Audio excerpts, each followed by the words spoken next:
नमस्कार मंडळी. आणि आज मी बनवत आहे कढीची भाजी.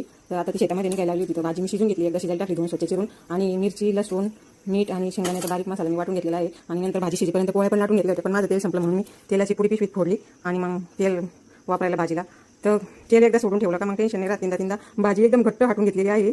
आपली कढीची शिजल्यानंतर त्याच्यामध्ये थोडं डाळीचं पीठ घालून घेतलं आणि भाजी एकदम मिक्स करून घेतली आणि फोडणी दिली लसणाची. त्याची टेस्टी लागते एकदम कढीची भाजी. शेतातली ताजी असल्यावर खूप छान लागते, पण जास्त दिवस भाजी पण खावाने वाटत नंतर, कारण कंटाळ्यातून नवीन आहे तोपर्यंत छान लागते. आणि थोडी चटणी पण बनवली होती मी संध्याकाळी.